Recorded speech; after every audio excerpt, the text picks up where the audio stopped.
In Europe, 20 million Muslims have lived for decades as citizens in harmony with followers of other religions as well as with non-believers, and contributing to the wealth of their countries of residence.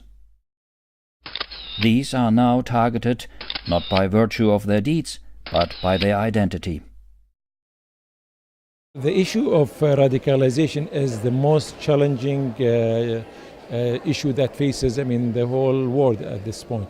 And I do believe that, it's an international issue, it's an international challenge, and the whole international community has to deal with it. In conjunction with the 32nd session of the Human Rights Council, the Geneva Center for Human Rights Advancement and Global Dialogue organized this side event, together with the permanent mission of the People's Democratic Republic of Algeria to the UN Geneva.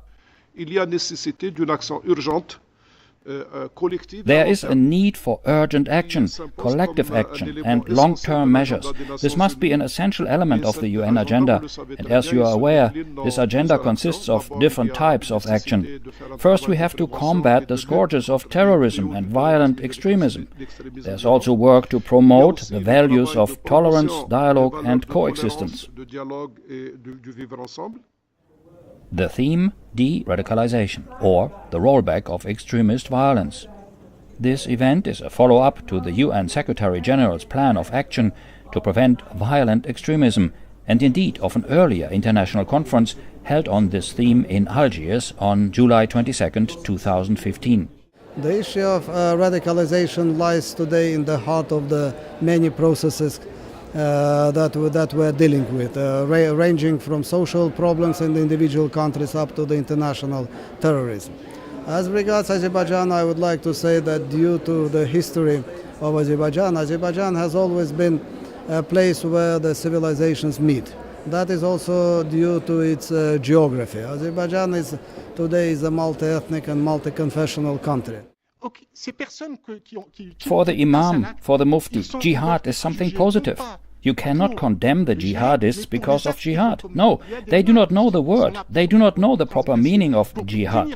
We are all jihadists. I'm again talking about semantics here. We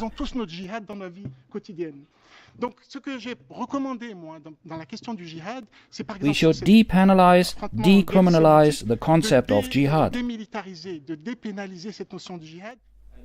The panel took place against the backdrop of the 2030 UN Agenda for Sustainable Development and in particular of goal number 16 that envisions promoting peaceful and inclusive societies for sustainable development and to provide access to justice for all and build effective, accountable and inclusive institutions at all levels. To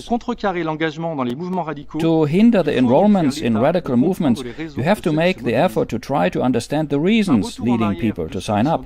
Now, expecting those who are already prepared to die for their cause to turn back, that's probably unrealistic. On the other hand, the number of people signing up in these movements and their level of radicalism can be reduced if we try to address the root causes of this hatred and proposing some other alternatives for those who are not yet radicalized.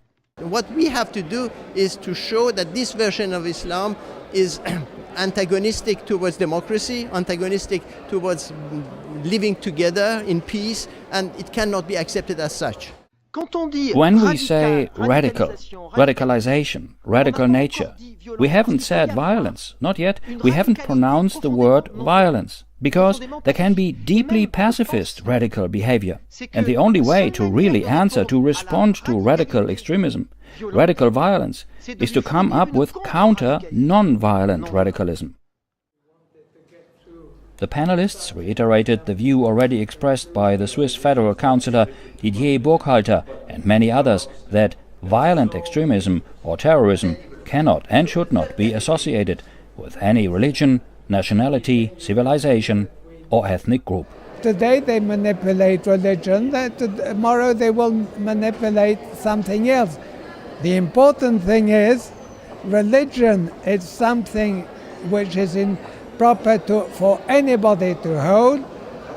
Terrorism is an evil that has to be combated, even if it tries to dress up in a religious garb, makes no difference.